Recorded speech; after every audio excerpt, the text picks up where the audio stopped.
اعوذ باللہ من الشیطان الرجیم بسم اللہ الرحمن الرحیم اللہ یعلم ما تحمل کل انثی وما تغیض الارحام وما تزداد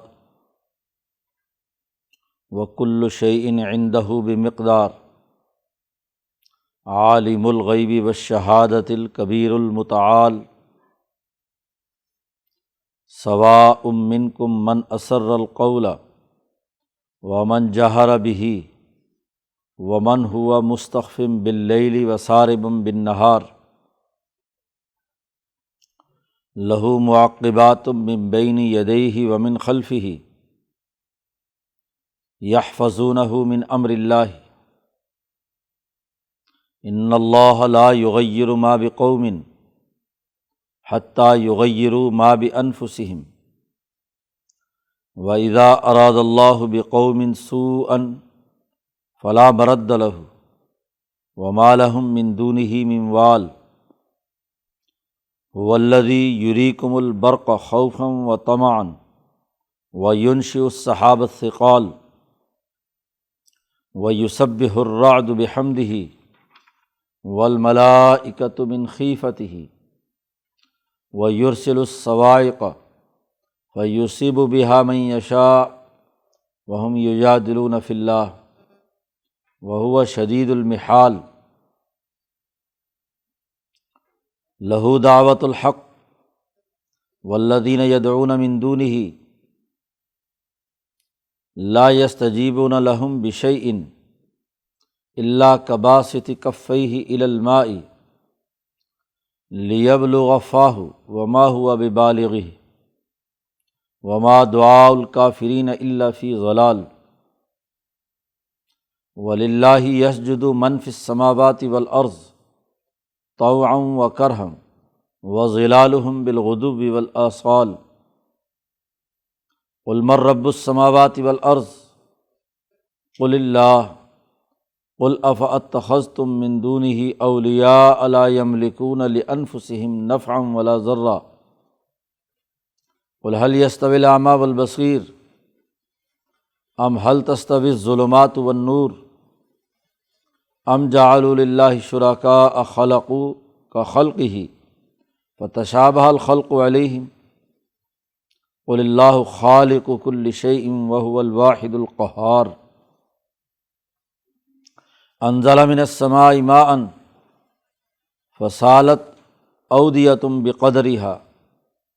فاحتمل السیل زبدا رابیا ومما یوقدون علیہ فی النار ابتغاء حلیۃ او متاع زبد مثلہ کذالک یضرب اللہ الحق والباطل فاما الزبد فیذهب جفاء واما ما ينفع الناس فیمکث فی الارض کذالک یضرب اللہ الامثال للذین استجابوا لربهم الحسنى والذین لم یستجیبوا له لو ان لهم ما فی الارض جمیعا ومثلہ معه لافتدوا به اولئک لهم سوء الحساب ومأواہم جہنم وبئس المہاد۔ صدق اللہ العظیم۔ یہ سورۃ الرعد کا دوسرا رکوع ہے۔ پہلے رکوع میں اللہ کی حقانیت اور وحدانیت کو آسمان اور زمین میں جو اللہ کے انعامات اور کائنات کا جو عالمگیر نظام ہے اس کے تناظر میں اس کی حقانیت واضح کی گئی تھی، اور کتاب مقدس قرآن حکیم کی آیات کی حقانیت کو ثابت کیا گیا تھا۔ اس رکوع میں خود انسان کی پیدائش اور یہاں نر اور مادہ کا جو تعلق ہے، اس تناظر میں قرآن حکیم نے اپنی بات آگے بڑھائی ہے کہ جیسے اللہ تبارک و تعالیٰ نے یہ زمین بچھائی، آسمان بلند کیا، پھل فروٹ اور غذائیں رکھیں، جس کی تفصیلات کل گزشتہ رکوع میں گزر چکی ہیں،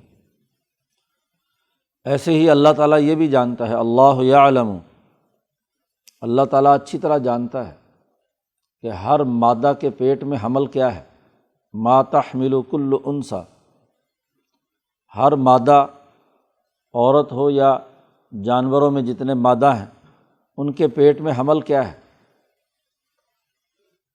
اور وما تغیض الارحام وما تزداد،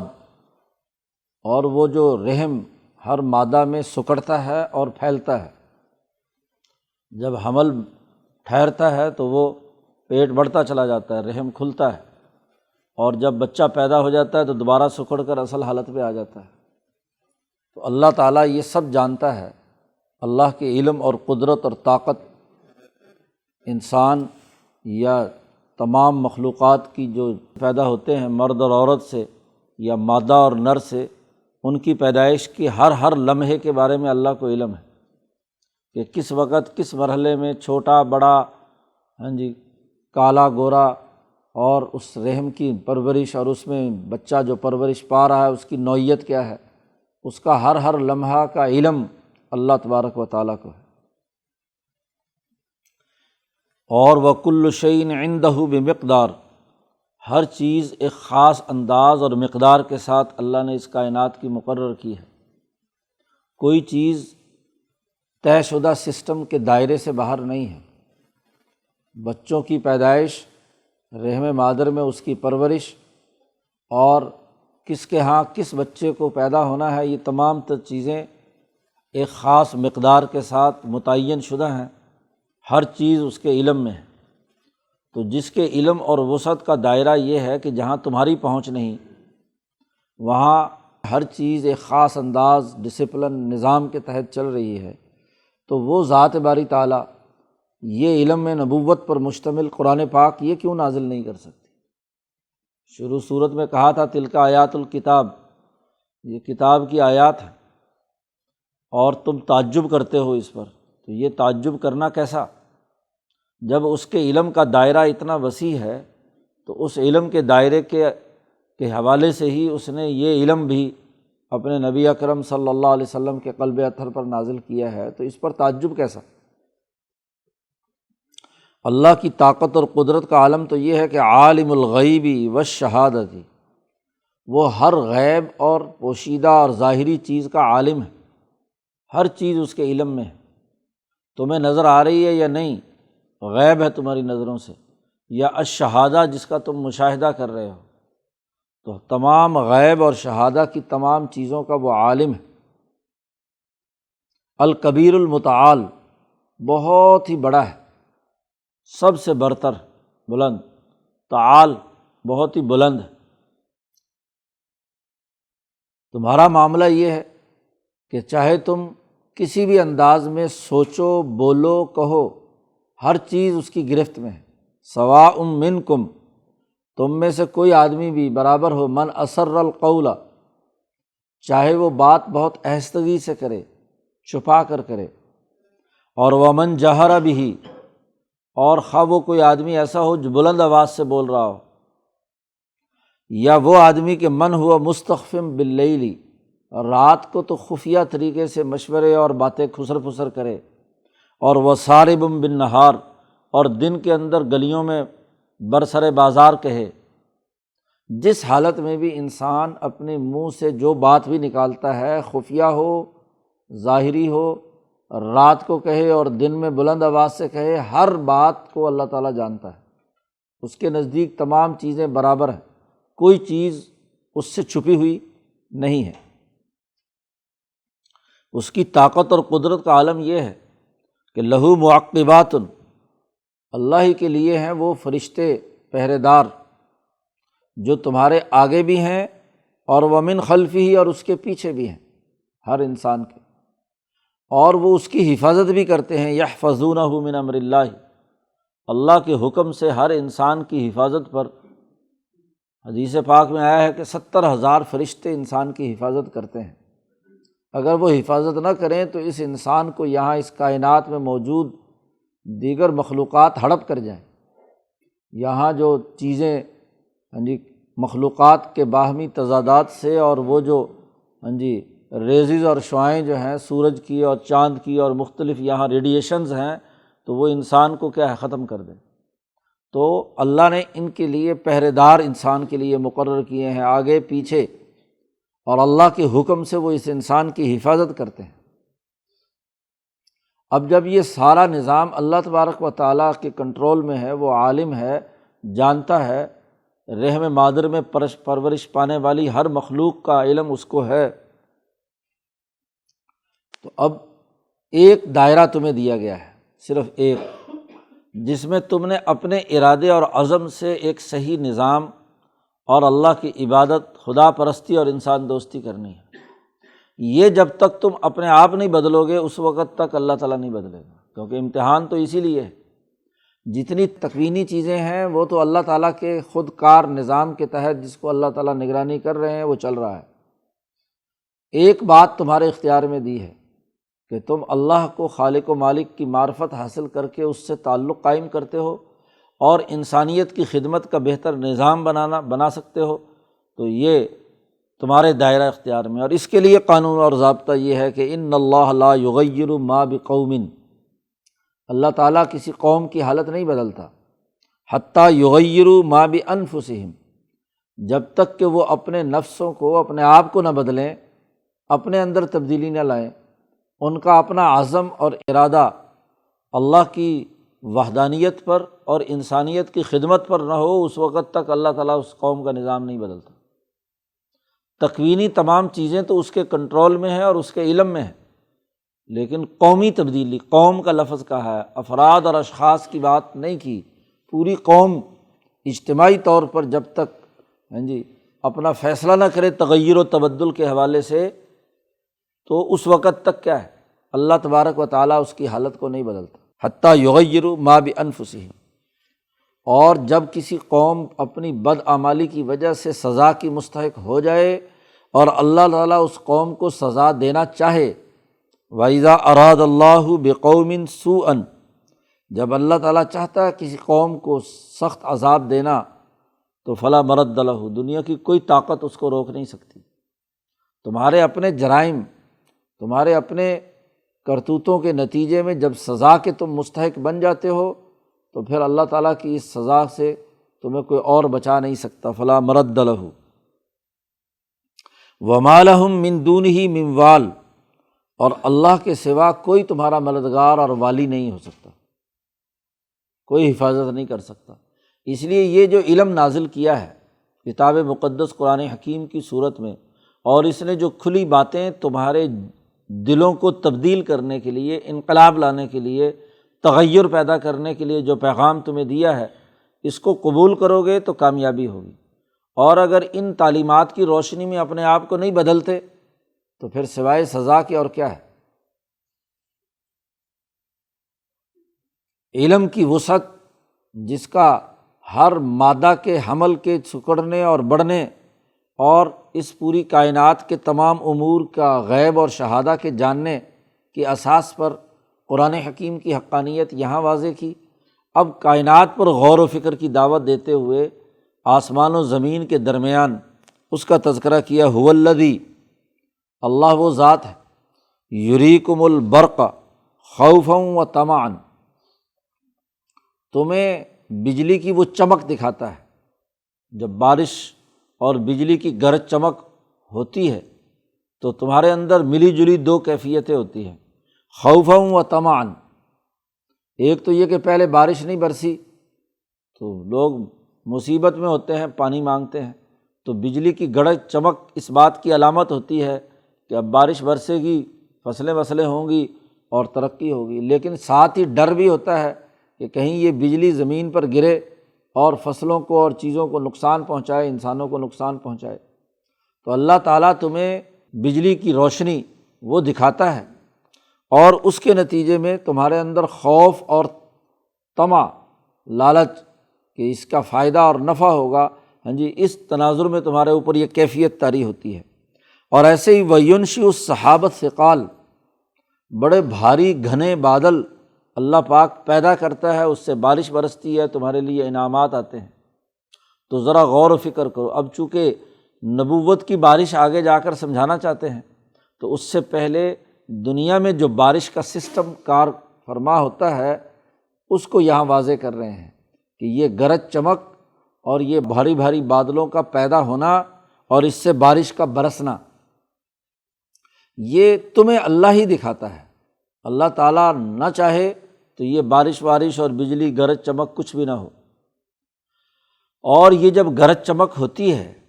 تو اس میں بھی یسبح الرعد بحمدہ، جو کڑک آتی ہے، آواز آتی ہے، ایک تو چمک ہے، اور ایک جب کہیں بجلی گرتی ہے یا جب آپس میں ٹکراؤ ہوتا ہے تو اس کے نتیجے میں ایک شدید کڑک پیدا ہوتی ہے جسے رعد کہتے ہیں۔ تو یہ جو کڑک ہے یہ بھی اللہ کی تسبیح کرتی ہے، یعنی اللہ کے حکم سے وجود میں آتی ہے۔ تو بارش ہو، پانی ہو، اور بڑے بڑے بھاری بادلوں کا بننا ہو، اس میں بجلی ہو یا اس میں کڑک ہو، یہ سب کا سب اللہ کی تسبیح و تحمید اور اللہ کے حکم سے سارا کام ہو رہا ہے۔ والملائکۃ من خیفتہ،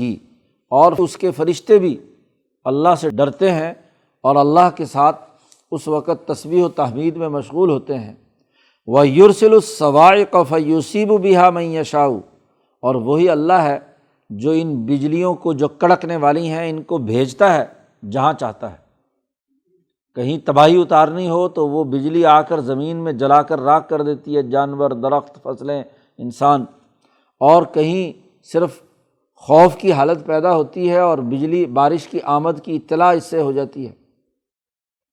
وَهُمْ يُجَادِلُونَ فِي اللَّهِ، اور یہ لوگ اللہ کے بارے میں جھگڑ رہے ہیں۔ اللہ تبارک و تعالیٰ کی تسبیح و تحمید تو ہر کڑک، ہر بجلی، بارش، پورا کا پورا نظام اللہ تمہیں دکھاتا ہے اور وہ اللہ کی تسبیح و تحمید میں مشغول رہتے ہیں، اور تمہارا حال یہ ہے کہ تم اللہ کے بارے میں جھگڑ رہے ہو۔ وَهُوَ شَدِيدُ الْمِحَالِ، اس کی پکڑ بڑی مضبوط ہے، بہت طاقتور ہے،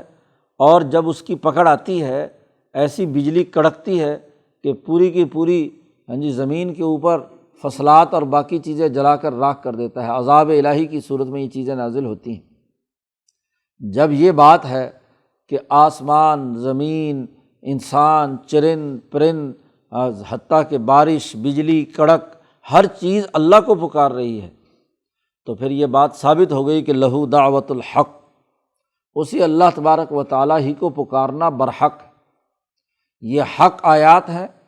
اور اسی حق کو پکارنا اور اس کو اپنی ہر مشکل میں اور مصیبت میں یاد رکھنا، یہی اصل میں برحق۔ والذین یدعون من دونہ، وہ لوگ جو اللہ کو چھوڑ کر ادھر ادھر بتوں کو پوجتے ہیں اور ان کو پکارتے ہیں، ایسے بت جن کو وہ پکارتے ہیں، لا یستجیبون لہم بشیء، وہ ایک معمولی سی چیز کا بھی ان کا جواب نہیں دے سکتے۔ وہ تو اپنے پیر سے مکھی مچھر نہیں اڑا سکتے، چہ جائے کہ ان کو کوئی جواب دے کر ان کا کوئی مسئلہ حل کرے۔ ان کی مثال تو ایسے ہی تشبیہ دی، الا کباسط کفیہ الی الماء،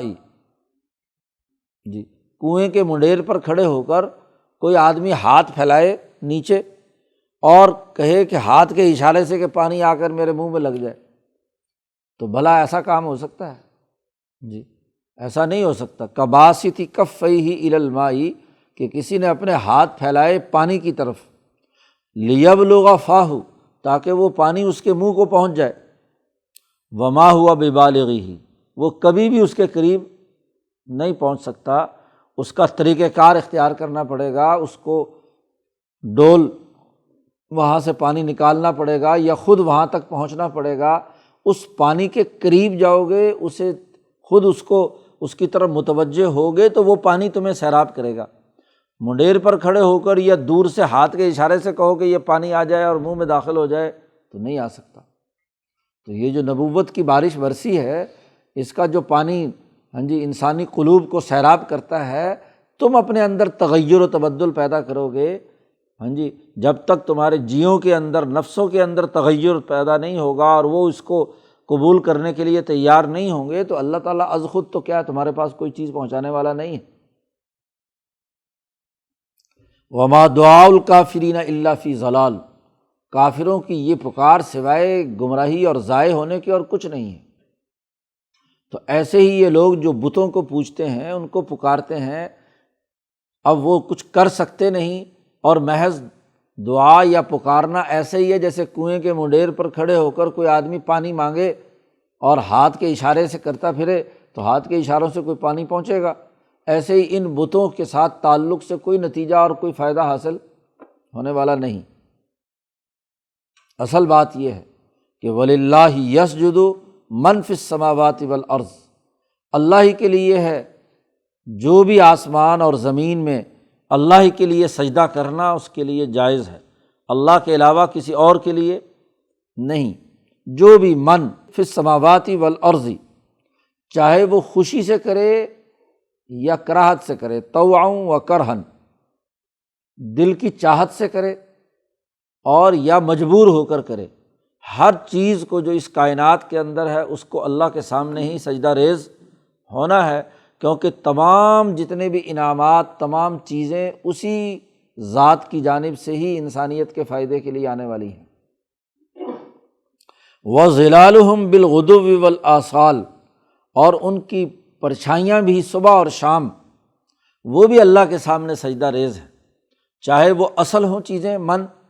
یا ان کی جو فوٹو کاپیاں یا ظلال اور سائے ہیں اس کرۂ ارض پر،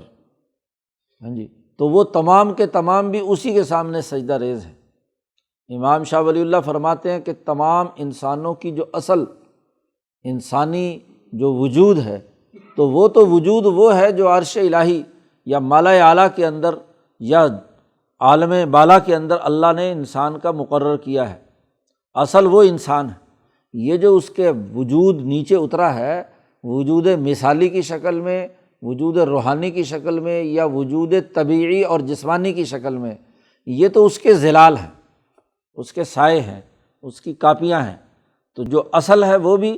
اور تمام باقی جتنے بھی ہیں وہ سب کے سب کیا ہے، اللہ کے سامنے سجدہ ریز ہے، چاہے خوشی سے کریں یا کراہت اور تنگ دلی سے کریں، اس کے بغیر ان کا نظام نہیں چل سکتا، کیونکہ وہی ان کے وجود کو برقرار رکھنے والا، وہی ان کے اوپر پہرے مقرر کر کے ان کی حفاظت کرنے والا، وہی ان کے تمام امور کو کنٹرول کرنے والا ہے، تو اس ذات کے دائرے سے نکل کر کہاں بھاگیں گے؟ اس لیے اللہ نے کہا یا معشر الجن والانس ان استطعتم ان تنفذوا من اقطار السماوات والارض، اے انسانوں اور جنوں کی جماعتوں، اگر تم اللہ کو نہیں ماننا چاہتے تو اس کے زمین آسمان سے نکل کر باہر چلے جاؤ، تو ذرا نکل کر دکھاؤ۔ باہر نکلنے کے لیے بھی تو طاقت چاہیے، اور وہ طاقت اور توانائی بغیر خدا کے دیے ہوئے کیسے آئے گی؟ تو ہر حال میں تمہیں اسی اللہ سے تعلق قائم کرنا ہے۔ قل، اے محمد صلی اللہ علیہ وسلم ان سے کہہ دیجئے کہ من رب السماوات والارض، آسمان و زمین کا رب اور پالنے والا کون ہے؟ کہہ دیجئے، آپ خود اعلان کر دیجئے کہ اللہ۔ قل اللہ۔ قل، اے محمد صلی اللہ علیہ وسلم ان سے کہہ دیجئے اتخذتم من دونہ اولیاء، کیا تم نے اللہ کو چھوڑ کر اپنے ولی اور دوست بنا لیے ہیں؟ یہ بتوں شتوں کو تم نے پوجنا شروع کر دیا، قیصر و کسریٰ اور ابو جہل جیسے لوگوں کو اپنا حمایتی اور مددگار بنا لیا۔ لا یملکون لانفسہم نفعا ولا ضرا، یہ تو اپنے لیے کوئی نفع نہیں پیدا کر سکتے، نہ نقصان سے بچ سکتے، ان کے اندر تو یہ طاقت اور قدرت نہیں۔ ان کا بھی پورا وجود اللہ کا مرہون منت ہے۔ فرعون جو آج اکڑ رہا ہے، قیصر اور کسریٰ جو، تو ان کے پورے وجود کی ساخت اور ان کی پورا کا پورا جو کام کرنے کا تمام معاملہ ہے وہ تو اللہ کے سپرد ہے۔ یہ خود تو از خود بنفس نفیس اپنے آپ کے، اپنے وجود کے بقا کے لیے بھی کردار نہیں ادا کر سکتے۔ قل، اے محمد صلی اللہ علیہ وسلم ان سے کہہ دیجئے هل يستوي الاعمى والبصیر، کیا اندھا اور دیکھنے والا دونوں برابر ہو سکتے ہیں؟ جی، جو اللہ کی پوری کائنات اور اس کے علم کی وسعت کا مشاہدہ کر کے اس پر یقین لانے والا ہے وہ آنکھیں رکھتا ہے، اور جو اس سے اندھا ہو چکا ہے، ہاں جی، باوجود ان تمام تر اللہ کے انعامات کے وہ اللہ کے علاوہ بتوں کی پرستش کے اندر مبتلا ہے، تو وہ اندھا ہے۔ اندھا اور دیکھنے والا دونوں برابر کیسے ہو سکتے ہیں؟ ام هل تستوی الظلمات والنور، کیا روشنی اور اندھیرا دونوں برابر ہو سکتے ہیں؟ ظاہر ہے اس کا جواب نفی میں ہے۔ ام جعلوا للہ شرکاء، کیا یہ اللہ کے ساتھ شریک ٹھہراتے ہیں؟ بت اور انسان جو خدائی کا دعویٰ کرنے والے ہیں ان کو شریک ٹھہراتے ہیں۔ خلقوا، قرآن نے سوال کیا کہ کیا انہوں نے کوئی چیز پیدا کی ہے؟ کا خلق ہی، جیسے اللہ نے پیدا کی ہے۔ پیچھے جتنی تفصیل کے ساتھ بیان کیا کہ آسمان بلند کیا، زمین بچھائی، پھل فروٹ پیدا کیے، زمین کے ٹکڑوں میں زرخیزی پیدا کر کے طرح طرح کے میوے نکالے، ہاں جی، ماداؤں کے پیٹ میں رحم میں بچے پرورش پائے، ہاں جی، یہ تمام معاملات اللہ کے علم میں ہے۔ تو کیا تم بتلا سکتے ہو کہ جن کو یہ اللہ کے علاوہ پوجتے ہیں انہوں نے کوئی چیز تخلیق کی ہو کائنات میں؟ کا خلق ہی، جیسے اللہ نے پیدا کی۔ اصل بات کیا ہے؟ فتشابہ الخلق علیہم، اور پھر انہوں نے کوئی چیز پیدا کی ہو اور پھر تمہیں مشابہت لگی ہو، تم اس مشابہت میں مبتلا ہو کہ پتہ نہیں کون سی اللہ کی پیدا کی ہوئی اور کون سی ان بتوں کی پیدا کی ہوئی۔ ہر چیز تو اللہ نے پیدا کی ہے، ان میں سے تو کسی نے کوئی چیز پیدا نہیں کی۔ آدمی کو تشابہ تو تب لگے کہ جب کوئی دوسرا پیدا کرنے والا موجود ہو۔ جب سارے پیدائش کا تعلق ذات باری تعالیٰ کے ساتھ ہے تو پھر یہ متشابہ لگنے کی کیا بات ہے کہ جس کے نتیجے میں تم یہ کہو کہ انہوں نے کوئی چیز پیدا کی تھی اور ہم نے سمجھا کہ یہ بھی انہوں نے کی ہوگی، یہ بھی انہوں نے کی ہوگی۔ قُلِ اللّٰهُ خَالِقُ كُلِّ شَيْءٍ، کہہ دیجئے اللہ ہی ہے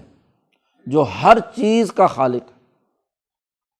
ہر قسم، ہر نوع، ہر مخلوق کے اندر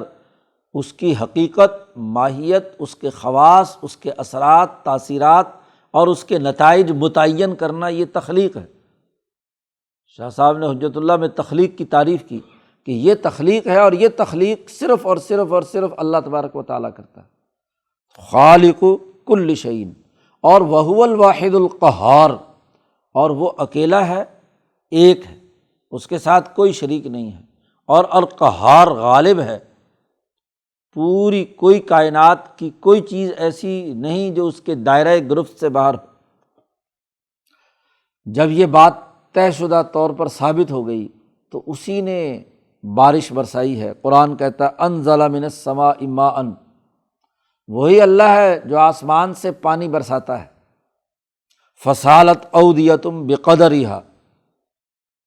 جتنی ضرورت ہوتی ہے انسانیت کو اس کے مطابق وادیاں بہہ پڑتی ہیں۔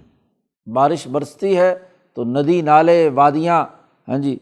ان میں بہاؤ شروع ہو جاتا ہے، پانی بہنے لگتا ہے۔ پھر فاحتمل السیل، چھوٹے چھوٹے ندی نالیاں چاروں طرف سے، ہاں جی، بھرے ہوئے چلتے ہیں اور ایک ایسی جگہ پر جمع ہو جاتے ہیں جہاں وہ سیلاب بن جاتا ہے۔ سیل، سیلاب۔ اب جب یہ سیلاب جب آگے بڑھتا ہے، فاحتمل السیل زبد الرابیہ، وہ پھولا ہوا جھاگ اوپر نکالتا ہے۔ جتنا جھاڑ جھنکار گند شند ہوتا ہے وہ سیلاب بہا کر لے جاتا ہے، اور اس کے نتیجے میں جتنا وہ جھاڑ جھنکار ہے وہ اوپر، ہاں جی، جھاگ کی صورت میں آ جاتا ہے، اور وہ جھاگ بھی پھولا ہوا ہوتا ہے، اس میں نفع کی کوئی چیز نہیں ہوتی۔ اور پانی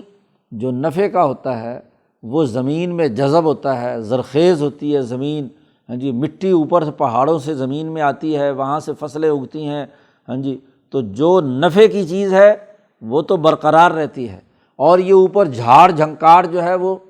صاف ہو جاتا ہے۔ نبی اکرم صلی اللہ علیہ وسلم کی آمد سے پہلے ایسا جمود، ایسا جھاڑ جھنکار جمع ہو گیا تھا، ایسے تکبر اور غرور کا، ظلم کا نظام موجود تھا۔ اب نبی کی نبوت کی بارش برسی،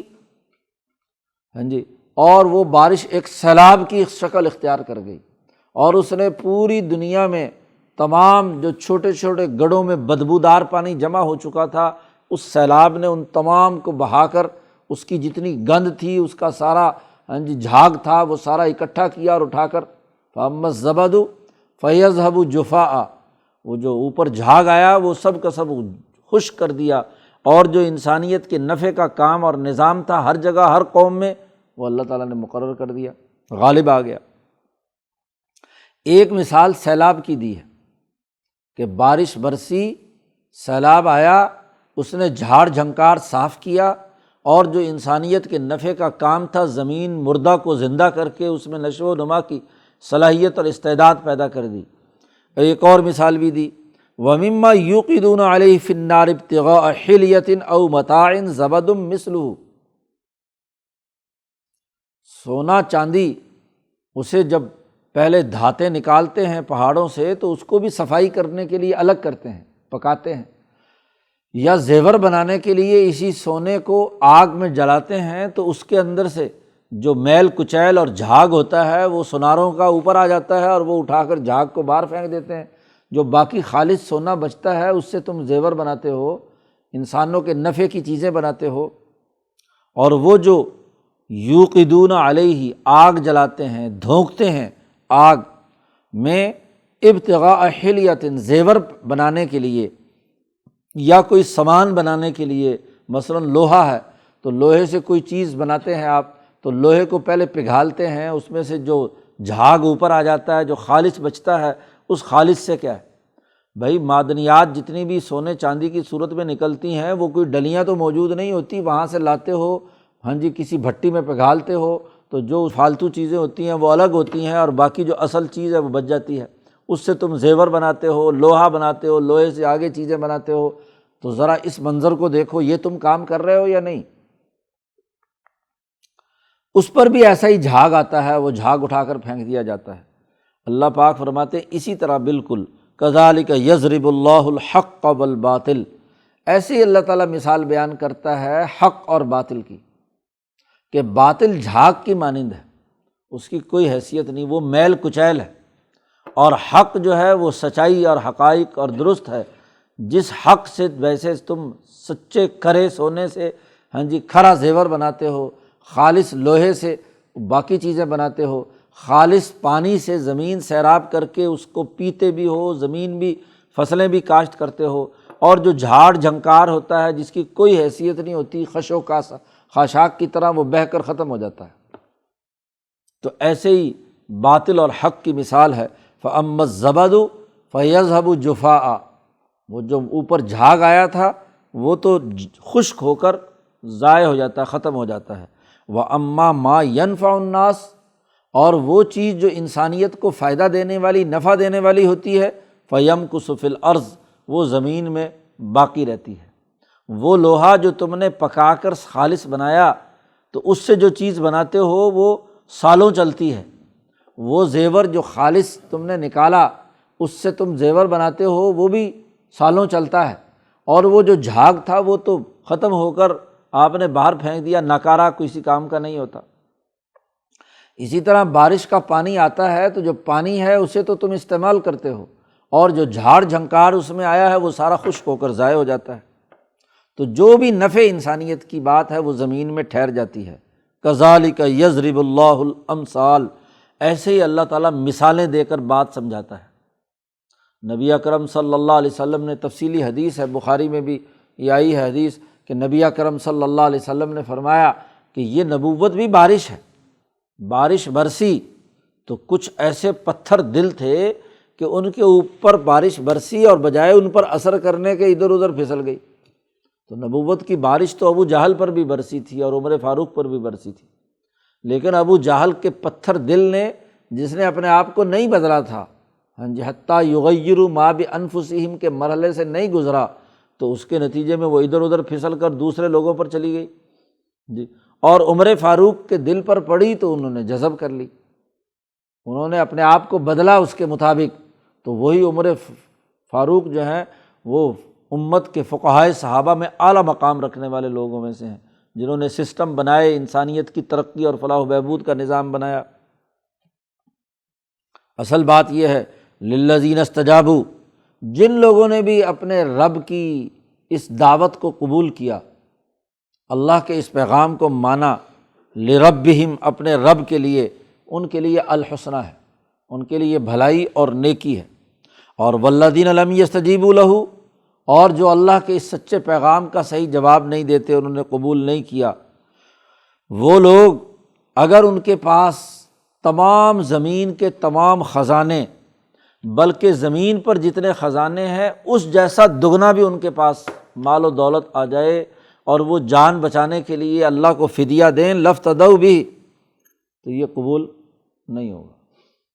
سزا کے مستحق بنیں گے۔ اولئک لہم سوء الحساب، انہی کے لیے برا حساب بھی ہے، ان کا ٹھکانہ جہنم ہے، اور وہ بہت ہی برا بچھونا ہے، بئس المہاد، بہت ہی بری آرام کی جگہ ہے۔ آرام کی جگہ واقع آرام دہ ہو تو آدمی کو آرام ملتا ہے، اور آرام کرنے کے لیے لیٹے اور کانٹے چبھ رہے ہوں، اذیت کی حالت میں ہو، تو وہ آرام کیا ہے؟ یہ گویا کہ قرآن نے طنز کیا کہ وہ بسترا تو ہے لیکن بہت ہی برا بسترا ہے۔ آگ کا بسترا جو ہے وہ ایک پل چین نہیں لینے دے گا۔ تو یہ جو اللہ کی دعوت کو قبول نہیں کر رہے، کفر کر رہے ہیں، ان کے لیے کیا ہے؟ یہ برا ٹھکانہ ہے، برا جہنم ہے۔ تو قرآن حکیم نے یہاں نبوت اور کتاب مقدس قرآن حکیم کی بارش کو مختلف مثالوں سے سمجھایا کہ یہی اعلیٰ علم ہے، اسی علم کو قبول کرنا اور اس کے مطابق اپنے آپ کو تبدیل کرنا، اپنے اندر انقلاب لانا، تبدیلی لانا، یہی کامیابی کا راستہ ہے۔ جو اس راستے کو اختیار نہیں کرتے ان کے لیے سوائے سزا کے اور جہنم کے اور کچھ نہیں۔ اللہ تعالیٰ قرآن حکیم کو سمجھنے اور اس پر عمل کرنے کی توفیق عطا فرمائے۔ اللہ